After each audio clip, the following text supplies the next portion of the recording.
무더위에 회의를 준비하느라 모두 수고가 많으셨을 것 같습니다.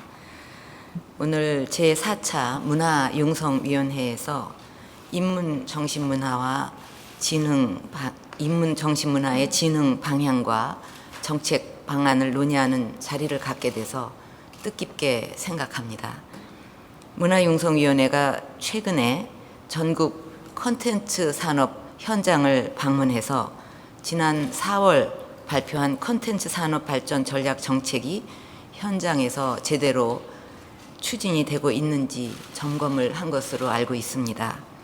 정책 발표에 그치지 않고 현장의 이행 상황을 직접 점검해 주신 것은 문화 융성을 이루기 위해서 매우 중요하고 바람직하다고 생각합니다. 여러분의 노고에 감사를 드립니다. 그동안 우리 대한민국은 국민들이 합심해 노력한 결과 큰 발전을 이루어냈습니다.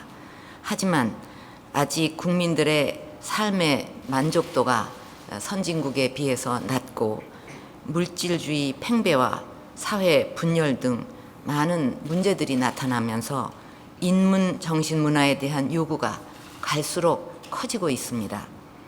문학과 철학, 역사 등 인류가 만들어 온 인문 정신문화는 국민들의 삶을 풍요롭게 일구도록 돕는 자양분이고 우리 사회가 성숙한 사회로 가기 위한 밑거름입니다. 작년에 있었던 한 설문조사를 보니까 우리 국민들은 인문 정신문화가 지향해야 할 가치로 인간의 존엄성과 타인에 대한 배려 그리고 인성 함양 등을 꼽고 있었습니다. 이런 가치를 사회 전반으로 확산시켜 나가야 한다고 생각합니다. 그래야만 물질 문명의 발전과 정신적 풍요를 함께 누리는 성숙한 사회로의 전환이 가능할 것입니다. 국가적 과제인 창조 경제의 실현을 위해서도 인문학적 소양과 상상력은 대단히 중요한 자산입니다. 높은 효용 가치를 지닌 아이디어와 기술은 갑자기 생겨나는 것이 아니라 인간에 대한 이해와 인문학적 상상력에 기초해서 생겨나는 것입니다. 스티브 잡스는 기술과 인문학의 교차로에서 애플의 창의적인 제품이 태어났다고 이야기를 했습니다. 최근 우리 기업들도 인문 인재 채용과 인문 활동 지원, 독서 경영 등 창조 경영을 시도하는 사례가 늘고 있는데 인문 역량을 배양해 낼 수 있는 국가 시스템과 사회 문화를 만드는 것이 지금 우리에게 매우 중요한 과제가 되고 있습니다.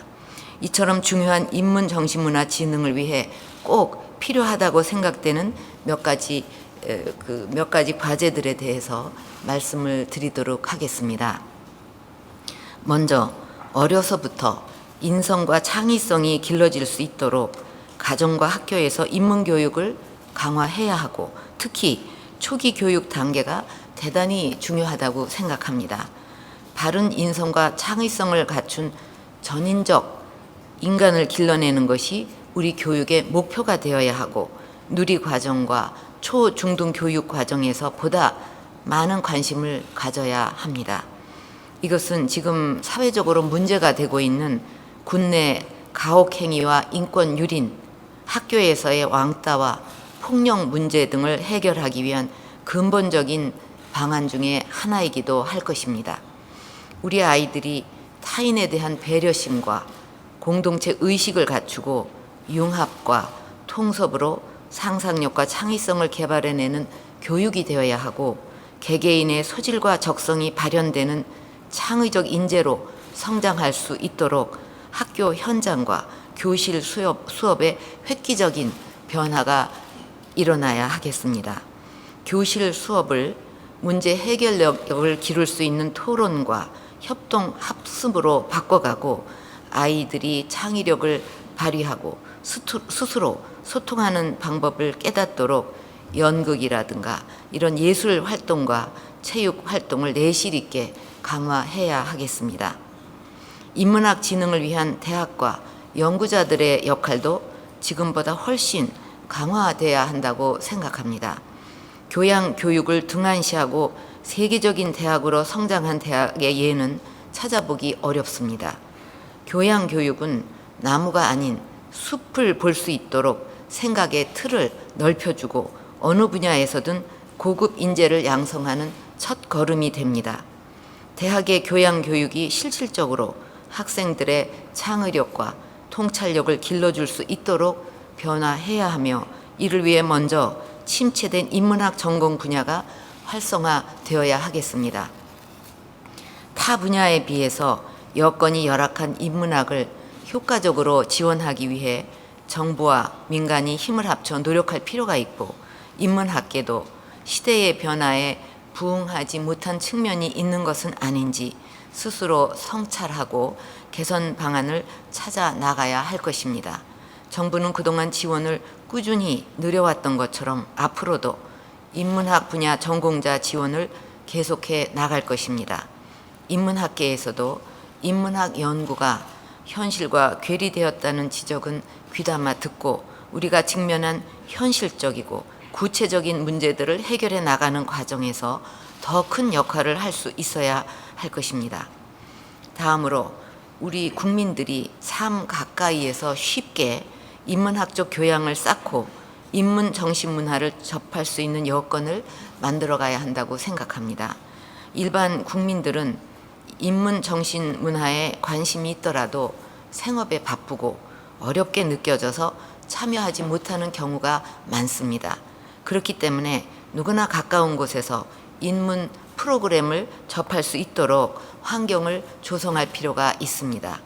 최근에 도서관, 박물관, 미술관 등 지역별로 문화시설이 많아졌는데, 도서관, 박물관을 거점으로 추진되는 길 위의 인문학 프로그램이 지역 곳곳에서 참여도와 만족도가 높다고 합니다.